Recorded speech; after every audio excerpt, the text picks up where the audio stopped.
So our topic for today is all about distinguishable permutation. So there are cases that the things we would like to form permutations are alike.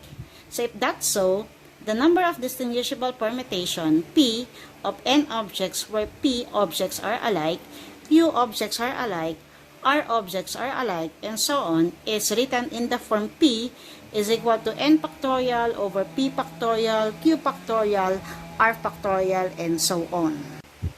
So let us have an example. So how many different ways can the letters in the word impossible be arranged? So for the solution, so the word impossible has 10 letters. So n is equal to 10.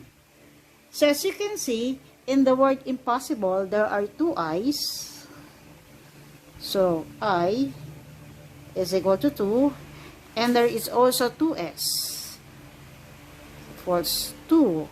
We have 2s. So thus, to find the number of ways the letter be arranged, so we are going to use the formula P is equal to n factorial over P factorial Q factorial. Since we have I and S, so all you have to do is to substitute the given to the formula. So our n is equal to 10 factorial over I, which is equal to 2 factorial, and or multiply by 2 factorial. Okay, so let us expand 10 factorial. So that will be equal to P is equal to 10 times 9 times 8 times 7 times 6 times 5 times 4 times 3 times 2 times 1, and that is our numerator. How about our denominator? So we will have 2 times 1 for 2 factorial, and then times 2 times 1. So by using the calculator, so what will be 10 factorial? Or if we are going to multiply those numbers in the numerator, so that will be equal to 3,628,800 divided by 2 times 1 times 2 times 1, that will be equal to 4.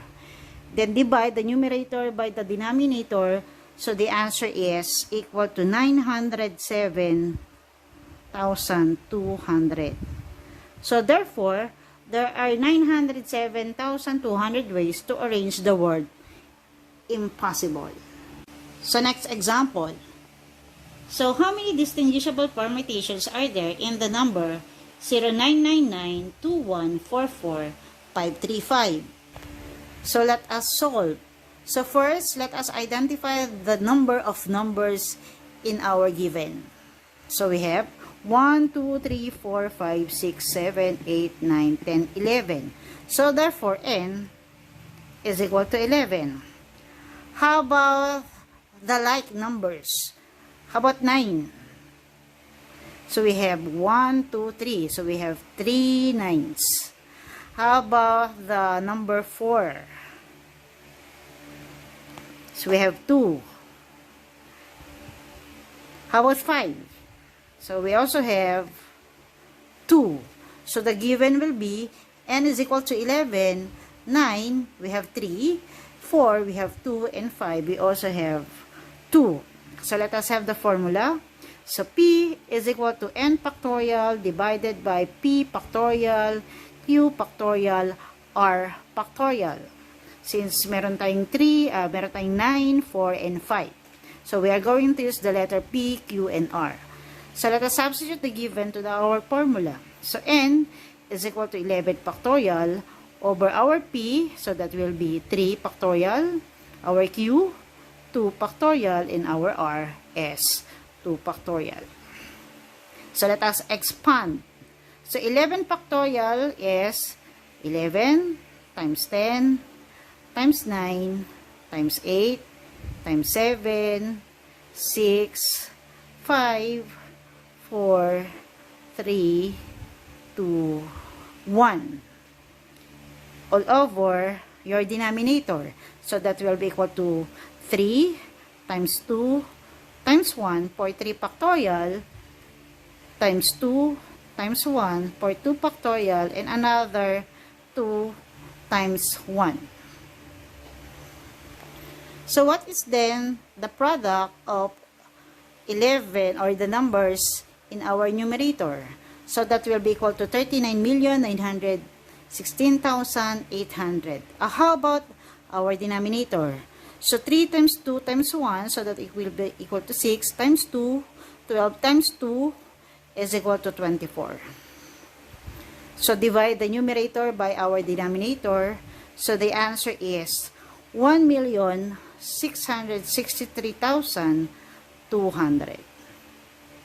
So therefore, the number of distinguishable permutation of our given is equal to 1,663,200 ways.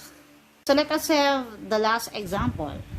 So how many distinguishable permutations are there in the word love? So as you can see, love has 4 letters. So N is equal to 4. At kung titignan po natin, so there are no letters alike.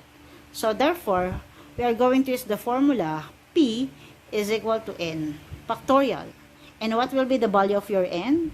Yes, so that is 4 factorial. So expand 4 factorial, so we will have 4 times 3 times 2 times 1. And what will be our product? So 4 times 3 is 12 times 2 is 24 times 1 is 24. So therefore, the number of distinguishable permutation of the word love is equal to 24. So any more question? Madali lang, di ba? So in case there are question, just PM po si Ma'am Jean. Salamat po. Bye-bye.